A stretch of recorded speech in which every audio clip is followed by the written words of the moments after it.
हाय, आज हम लोग बीएफएस और डीएफएस देखेंगे। ये ग्राफ को ट्रैवर्स करने का एक तरीका है, बट उससे पहले मैं बता देता हूँ। क्योंकि जो कोडिंग होता है या फिर डीएसए कह लो, तो उसमें एरे का टॉपिक पहले आता है तो लोगों को लगता है वो आसान है, और जो ट्री और ग्राफ का टॉपिक है वो बाद में आता है तो लोगों को लगता है ये मुश्किल है। बट एक्चुअली में ऐसा है नहीं। देखो, एरे जब लोग पढ़ते हैं ना तो उस वक्त लोगों को रिकर्जन का कॉन्सेप्ट पता नहीं होता है, जिसके कारण एरे का जो कोड होता है वो काफ़ी लंबा हो सकता है, 30 लाइन का हो सकता है, 40 लाइन का हो सकता है।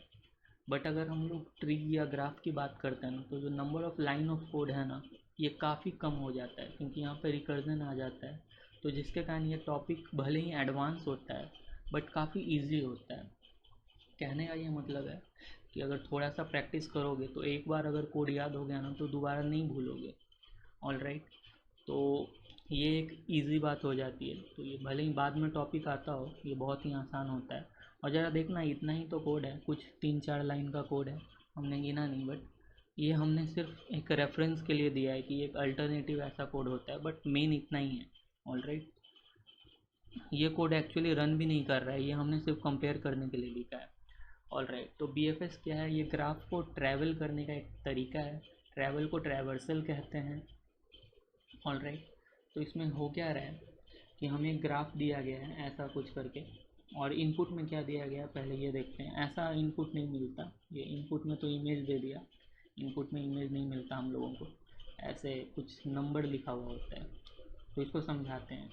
देखो, ये 5 का क्या मतलब है? 5 नोड है, 1 2 3 4 5। ये हरा वाला 5 है ना, इसलिए यहाँ पे 5 है। 4 का क्या मतलब है? 4 एरो है, 1 एरो, 2 एरो, 3 एरो, 4 एरो, है ना। अब क्योंकि 4 एरो है तो एरो कहाँ से कहाँ तक है ये भी तो लिखना पड़ेगा ना। तो ये देखो, 0 1 का क्या मतलब है? 0 से लेके 1 पे एरो है। 0 2, 0 से लेके 2 तक एरो है। 0 3, 0 से लेके 3 तक एरो है। और 2 4 मतलब 2 से लेके 4 तक एरो है। मतलब हम लोग इस तरह से ट्रैवल कर सकते हैं, 0 से 1 के पास जा सकते हैं, 0 से 2 के पास, 0 से 3 के पास, और 2 से 4 के पास जा सकते हैं। तो ये ऑप्शन है ट्रैवल करने के लिए। All right. तो अब बीएफएस में क्या करना होता है ना कि हम लोग एक ही बार कोई नोड को पकड़ के डीप में नहीं चले जाते हैं, ठीक ना। वो ट्रैवर्स करने का ये जो तरीका है इसको बीएफएस कहते हैं, ब्रेथ फर्स्ट सर्च। तो इसमें करते क्या है ना हम लोग कि लेवल बाय लेवल ट्रैवल करते हैं, ठीक ना, डीपली नहीं करते हम लोग। तो हम लोग पहले जीरो को ट्रैवल करेंगे, फिर जीरो के सभी जो नियरेस्ट नेबर है उसको ट्रैवल करेंगे। तो नियरेस्ट नेबर में कौन सा आ गया? 1 2 3 आया ना। 4 नियरेस्ट नेबर में नहीं आएगा, क्योंकि 4 जो है 2 से बाद में है। तो हम लोग क्या करेंगे? जीरो पे ट्रैवल करेंगे, फिर 1 2 3 पे ट्रैवल करेंगे, उसके बाद 4 पे ट्रैवल करेंगे।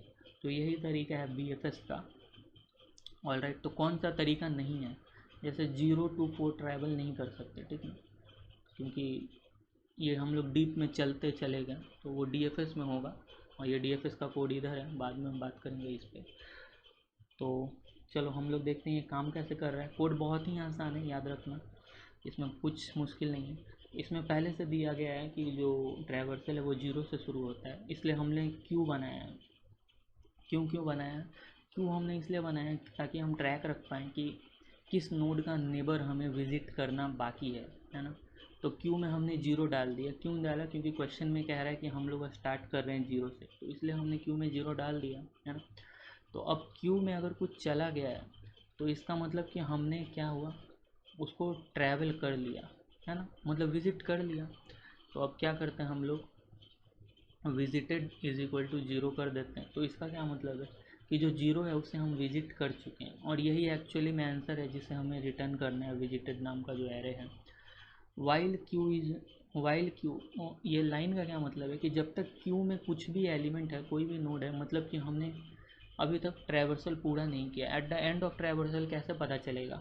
अगर क्यू में कुछ भी ना हो, मतलब हमने सारे नोड को ट्रैवल कर दिया है, तो क्यू में जब तक कुछ भी है तब तक हम लोग इस ट्रैवर्सल को जारी रखेंगे। तो इसमें करते क्या है, क्यू का जो पहला एलिमेंट है उसको निकाल लेते हैं क्यू डॉट पॉप से।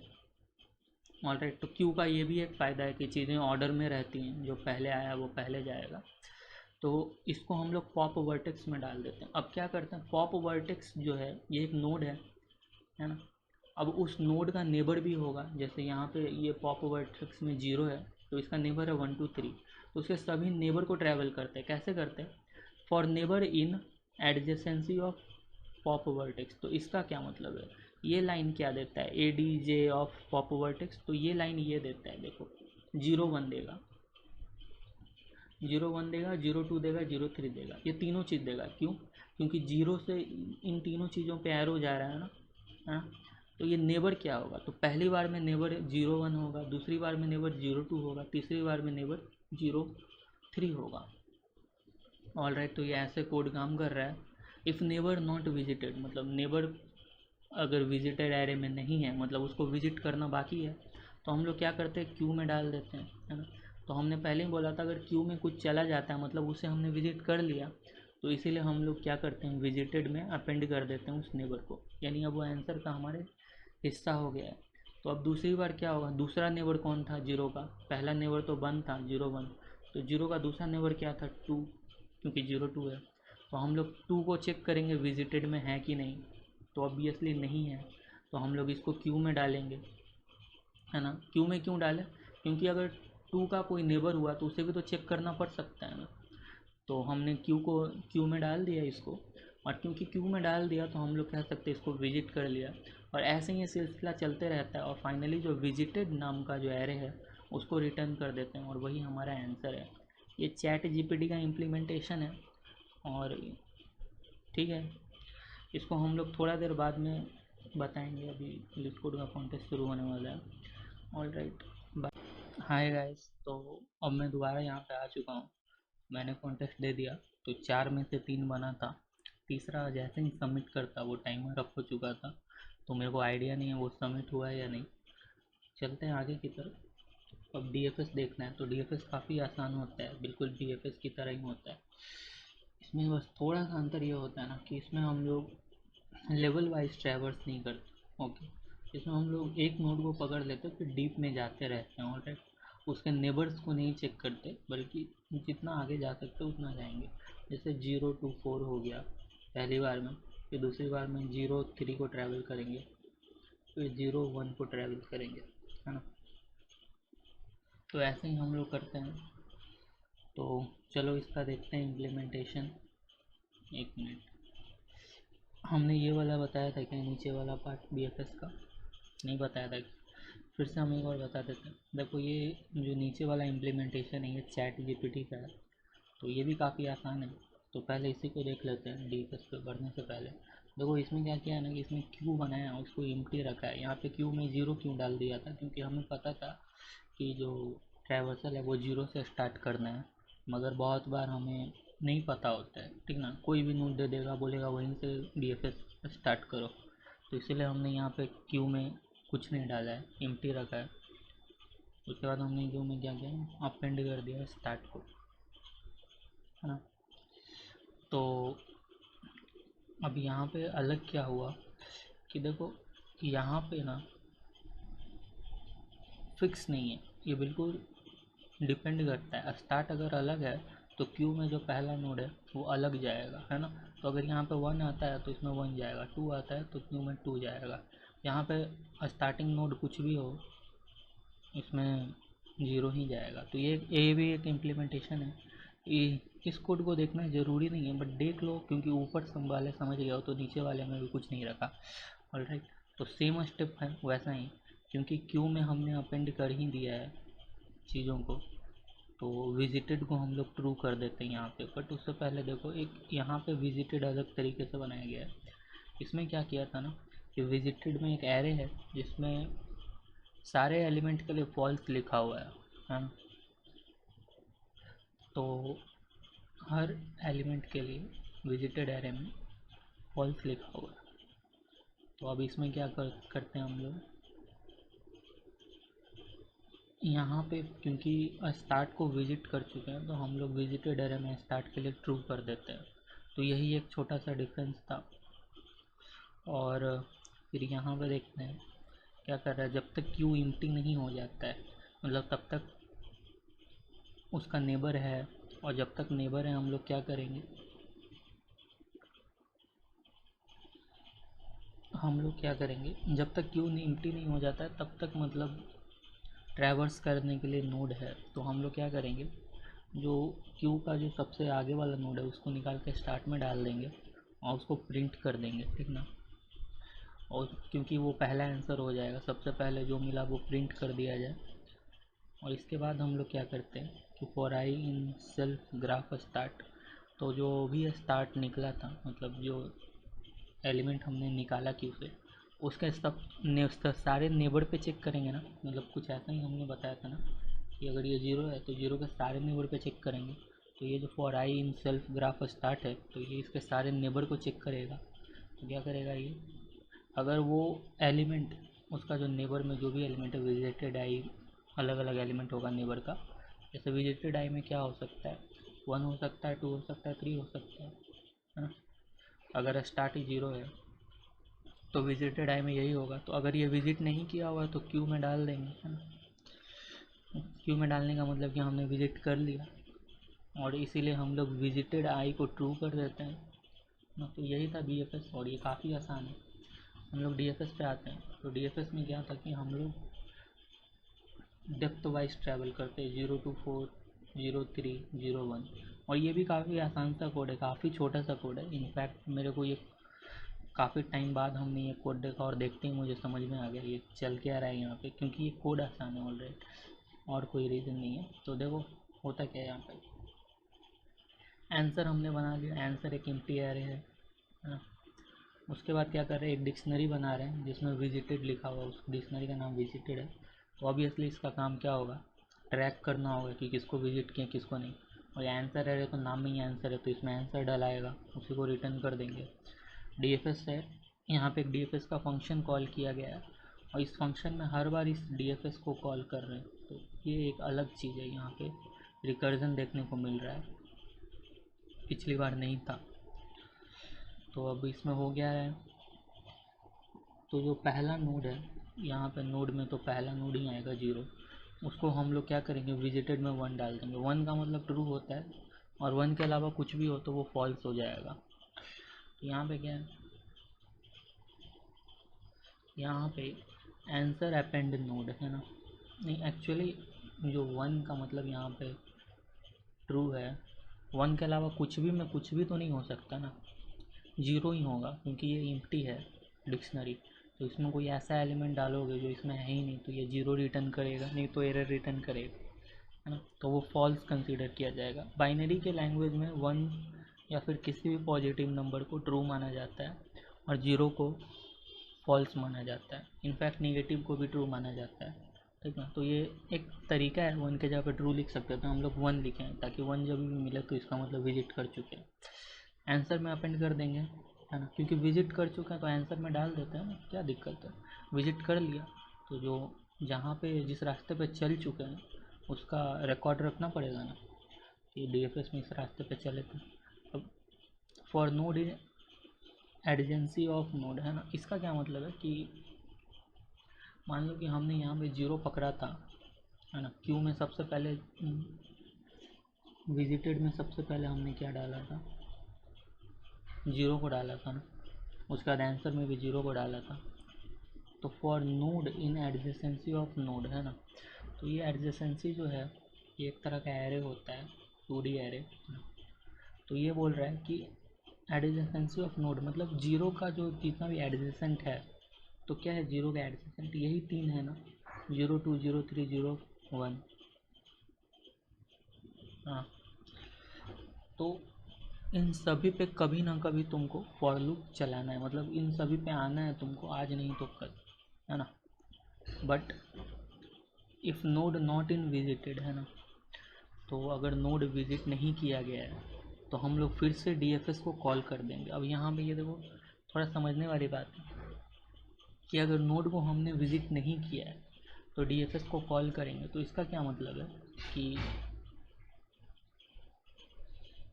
अगर 0 था, है ना, और 0 के एडजेसेंट में हमें मिल गया क्या, 2, है ना, तो हम लोग 2 के नेबर पे नहीं जाएंगे, मतलब 0 के नेबर पे नहीं जा रहे हैं हम लोग कहीं पे। जो 2 मिला ना, अब हम लोग 2 को ही फिर से ट्रैवर्स करना शुरू कर दे रहे हैं। तो जिसके कारण ये नेबर वाइज नहीं चेक करेगा, जीरो से टू जाएगा, टू से फोर जाएगा, क्योंकि ये फॉर लूप यहाँ पे लगा हुआ है ना। फॉर लूप ये बात श्योर करेगा कि इसके सारे नेबर को भी कभी ना कभी ट्रैवल करे। तो फॉर लूप क्या है कि फॉर लूप क्या कहता है ना, ये जो फॉर लूप है ये कहता है कि पहला लूप में तुम इन सभी को ट्रैवल करना रिकर्जन के जरिए, दूसरा लूप में तुम इन सभी को ट्रैवल करना, ये जो एरो है, और तीसरा लूप में इन सभी को ट्रैवल करना है ना। तो पहला लूप में हमने टू दे दिया फॉर लूप ने, है ना।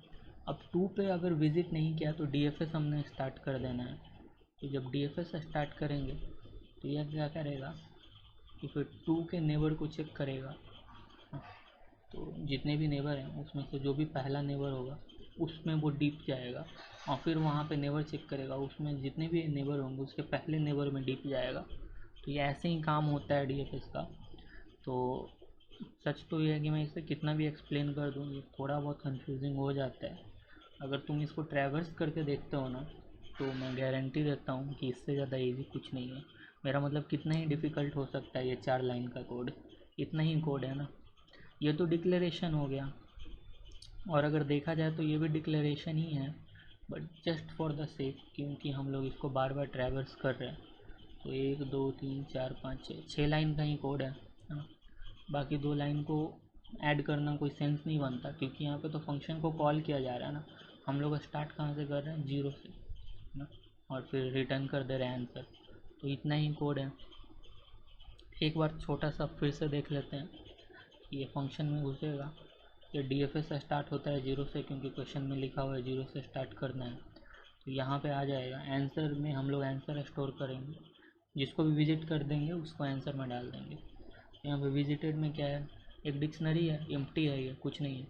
तो अब डीएफएस का ये फंक्शन है, तो ये क्या लेगा, जीरो लेगा, क्योंकि यहाँ पे जीरो भेजा था।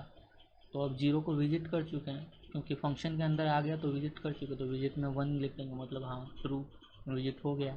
आंसर डॉट अपेंड क्या कहता है कि आंसर को हमने जो नोड है ये आंसर में डाल देंगे ऑब्वियसली, क्योंकि विजिट हो गया तो आंसर में डाल दो। अब इसके सभी नेबर को देखो, ये कहता है सभी नेबर को देखो, बट क्या करना कि जैसे ही कोई विजिट ना होना उस पर फिर से डीएफएस स्टार्ट कर देना। तो भले ही ये कह रहा है कि सभी नेबर को देखो, लेकिन ये नेबर को देखने का मतलब ये नहीं कि बीएफएस हो गया, है ना। सभी नेबर पे डीएफएस लगाओ, है ना, फिर से डीएफएस लगाओ। तो इससे क्या होता है, सभी नेबर पे जब फिर से डीएफएस लगता है तो ये डीप में चला जाता है। तो ये देख लेना ट्रैवर्स करके, और ट्रैवर्स करोगे तो तुमको पता चलेगा मेरा बात सही है। अब यहाँ पे देखो डीएफएस में ये चैट जीपीटी का इम्प्लीमेंटेशन है। ये कैसे कह रहा है, अगेन ये भी बिल्कुल वैसा ही है, बस यहाँ पे स्टार्टिंग नोड ये बोल रहा है कि कुछ भी तुम दे सकते हो, हम डीएफएस कर देंगे। इसलिए यहाँ पे स्टार्टिंग नोड हमने ऐसे स्टार्ट लिखा है, तो इसको सिर्फ स्टार्टिंग नोड मिला है। मतलब ये जो कोड है ये इस कोड के हिसाब से नहीं है, ये इन जनरल इसका एल्गोरिदम है। तो अब देखो ये क्या बोल रहा है कि एक सेट बनाएंगे और इस यहाँ पे विजिटेड का ट्रैक रखेंगे। तो यहाँ पे विजिटेड के लिए डिक्शनरी यूज़ कर रहे थे, यहाँ पे सेट यूज़ कर। और क्या करेंगे कि ये जो डीएफएस का यूटिल फंक्शन है इसको हम स्टार्टिंग नोड दे देंगे, और विजिटेड जो है सेट है वो दे देंगे। तो विजिटेड से पता चल जाएगा किसको विजिट किए किसको नहीं किए। सेट का थोड़ा सा नॉलेज हो तो इसको समझने में आसानी होगा। ये बिल्कुल एक एरे की तरह है जिसमें कि डुप्लीकेट नहीं रहते हैं। तो अब देखो यहाँ पे क्या करेंगे, जैसे ही इसको कोई भी नोड मिला जो कि वी है एक्चुअली में, तो क्या हम लोग करेंगे कि उसको प्रिंट कर देंगे, वो आंसर का पार्ट होगा। और क्योंकि आंसर का पार्ट है तो हम लोग बोलेंगे हाँ विजिट कर चुके हैं, क्योंकि हमने प्रिंट कर दिया, आंसर में दिखा दिया, तो विजिट कर चुके हैं। For neighbour in self dot graph, है ना, तो नेबर को चेक करेगा, है ना, उस वी के जो वी मिला है नोड उसके सभी नेबर को चेक करेगा, और हर नेबर के लिए डीएफएस लगा देगा। तो ये डीप में घुसते जाएगा, और ऐसे ही एल्गोरिदम काम करते हैं, यानी बिल्कुल ऊपर जैसा ही है, थोड़ा सा अंतर है। दोनों ही एल्गोरिदम को देखो, समझने की कोशिश करो, बहुत ही आसान है ये। और रटने की कोशिश मत करो, बेटर है कि कोड भूल जाओ। बट जो एल्गोरिदम है अगर तुम उसको समझ जाते हो तो वो ज़्यादा फ़ायदा करेगा, क्योंकि एल्गोरिदम अगर समझ में आता है तो कोड ऑटोमेटिकली थोड़ा देर से ही लिखाएगा बट लिखाएगा ज़रूर। बट अगर कोड रट जाते हो तो फिर भगवान जाने कब एल्गोरिदम लिखाएगा या फिर कोड। ठीक है, इतना आज के लिए बहुत होगा। Thank you, bye.